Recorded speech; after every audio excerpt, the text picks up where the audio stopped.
Après quelques problèmes avec YouTube, je vous annonce que vous regardez la toute dernière vidéo de la chaîne. Et pour conclure, je vous ai préparé un classement d'histoires incroyables, souvent relayées par les médias, mais qui se sont toutes révélées fausses. Voici le top 10 des plus gros canulars de tous les temps. Numéro 10. Les suicides au silicone. En 2004, le site Xbox Mag a publié cette news au ton humoristique, expliquant que le retard du jeu Dead or Alive Online avait provoqué une vague de suicides chez les étudiants japonais. L'information fut prise au sérieux et relayée par le journal Libération et sur France 2. Le plus amusant dans cette affaire, c'est que le site précisait la façon dont il se serait donné la mort. A provoqué le suicide de 147 collégiens qui ont gobé des poches de silicone. Une référence à la plastique des personnages du jeu. Numéro 9. L'arbre à spaghetti. En 1957, un programme de la BBC, une chaîne de télévision anglaise, a piégé ses téléspectateurs pour le 1er avril avec ce reportage qui expliquait que les spaghettis poussaient dans les arbres et que la récolte était particulièrement abondante en Suisse en raison d'un hiver plutôt doux. L'aliment étant assez peu connu à l'époque, la chaîne reçut dès le lendemain des centaines d'appels de personnes voulant faire pousser leur propre arbre à spaghettis. Elle leur répondit alors avec humour « Placez un brin de spaghetti dans une boîte de sauce tomate et soyez optimistes ». But don't foutu de ma gueule. Numéro 8. Le garçon dans le ballon. En 2009, les parents d'un enfant de 6 ans donnent l'alerte auprès de la police. Leur enfant s'est envolé dans un ballon gonflé à l'hélium que leur père avait fabriqué. Le transport aérien du Colorado est alors fortement ralenti et les hélicoptères de télévision localisent le ballon en plein vol à 80 km de son point de départ, permettant à des millions de téléspectateurs de suivre son parcours jusqu'à son atterrissage. Tout le monde découvre alors que le ballon était vide. Le garçon était tout simplement caché dans la maison familiale. Finalement, quelques jours plus tard, la famille se fit longuement interroger par la police. Ça, j'ai déjà fait. Non, vous l'avez pas fait. Non, mais monsieur, vous étiez pas là. Si, j'étais là. Tu vois, Et dut avouer publiquement dans cette émission qu'il s'agissait d'un canular. Numéro 7. La vie sur la Lune. En 1835, la une du journal New York Sun fit sensation auprès de ses lecteurs durant 6 jours consécutifs. Il relatait la découverte par Sir John Herschel, un astronome de renommée mondiale, de la vie sur la Lune. Des bisons, des chèvres mutantes, des castors et des licornes y vivraient en harmonie, mais aussi des chauves-souris humanoïdes qui auraient construit des temples et formé une civilisation. Il s'agissait bien sûr d'un canular de la part du journal qui voulait tourner en ridicule certaines théories astronomiques extravagantes. On est marre de toutes ces sottises des hommes politiques qui racontent des balivernes et tutti quanti. À un moment donné, j'ai envie de dire basta. Mais le journal en a surtout profité pour doper ses ventes. Numéro 6. La sirène des Fidji. En 1842, un certain Griffin, docteur au Muséum d'Histoire Naturelle de Londres, aurait affirmé avoir capturé et empaillé une véritable sirène au large des îles Fidji.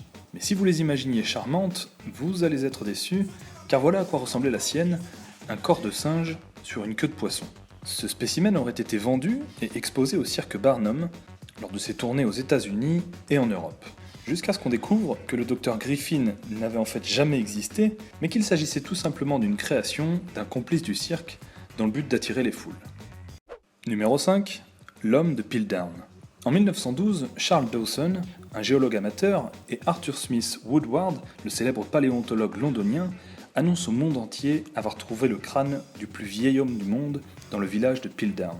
Ils affirment alors qu'il s'agit du chaînon manquant venant prouver toutes les théories évolutionnistes selon lesquelles l'homme descend du singe.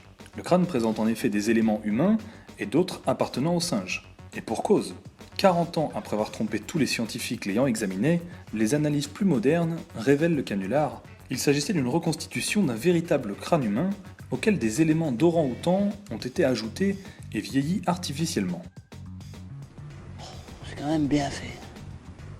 Le véritable auteur de cette imposture reste encore à ce jour inconnu. Numéro 4. La photo du monstre du Loch Ness. Le fameux monstre marin du lac Loch Ness est une des légendes les plus connues d'Écosse et la preuve de sa présence la plus diffusée est cette photographie prise en 1934 qui fit la une des journaux de l'époque. Son auteur, Robert Kenneth Wilson, est mort en 1969 sans jamais avoir renié sa photo.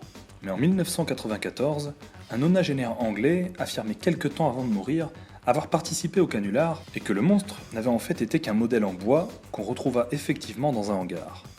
Dans ce temps-là, on savait rire. Le but étant d'attirer les touristes dans la région du lac, c'est pourquoi la rumeur du monstre y circule toujours. Numéro 3, les crop circles.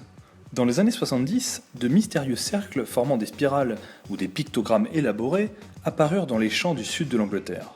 En les étudiant, il semblait impossible qu'ils soient faits par des hommes, tant leur tracé était parfait et surtout parce qu'aucune trace de pas n'était laissée à proximité. Ces cercles furent alors souvent présentés comme la preuve d'atterrissage d'ovnis.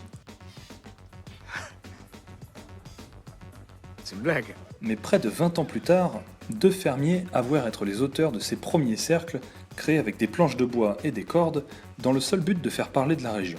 Aujourd'hui encore, ces cercles continuent d'apparaître partout dans le monde et d'alimenter les discussions et théories extraterrestres. Numéro 2, la guerre des mondes. L'un des canulars les plus célèbres est un feuilleton radiophonique intitulé La guerre des mondes, diffusé en 1938 aux États-Unis. Raconté par Orson Welles, l'histoire est inspirée du roman du même nom, écrite 40 ans plus tôt, et décrit une attaque de martiens avec des gaz toxiques, comme si vous la viviez en direct avec des effets sonores et des faux envoyés spéciaux. Vous connaissez peut-être ces adaptations plus modernes au cinéma. Seulement à l'époque, des millions d'auditeurs ont pris cette histoire pour un bulletin d'information, ce qui causa un vent de panique dans tout le pays. On recense de nombreux cas de personnes ayant quitté leur domicile et provoqué des mouvements de masse en ville, certains expliquant même avoir vu des flashs et senti du gaz autour d'eux. Alors la marmotte, elle met le chocolat dans le papier d'alu. Mais bien sûr. Orson Welles dut s'excuser publiquement pour avoir causé cela, mais ce fut pour lui le début d'une carrière à Hollywood. Et numéro 1, l'affaire de Roswell. En 1995, un reporter anglais annonce détenir un film vieux de 50 ans qui présente l'autopsie d'un extraterrestre par des scientifiques de l'époque. Son corps aurait été retrouvé mort après le crash de sa soucoupe volante dans la ville de Roswell, aux États-Unis. Son film est alors diffusé partout dans le monde, et même en France sur TF1, dans l'émission L'Odyssée de l'étrange, présentée par Jacques Pradel. Mais quelques années plus tard, la Fox, qui avait diffusé les images en premier, avoua qu'il s'agissait d'un canular et que le corps de l'extraterrestre avait été construit avec du latex et des organes de mouton. Aussi fou que cela puisse paraître, certains défendent encore l'idée que le gouvernement américain ne nous a pas tout dit et qu'un crash d'OVNI aurait bien eu lieu dans la région de Roswell. C'est fini. Ça me semblait approprié pour ce tout dernier top 10, alors je vous dis simplement adieu. C'est une vanne, hein? Oh, je déconne. Mais bien sûr que c'était une blague. Vous ne vous en doutiez pas après tout ça ? Allez, on se retrouve très vite pour de prochains classements, et plutôt que de croire ou de partager toutes ces fausses rumeurs sur Facebook, partagez plutôt cette vidéo. À la prochaine.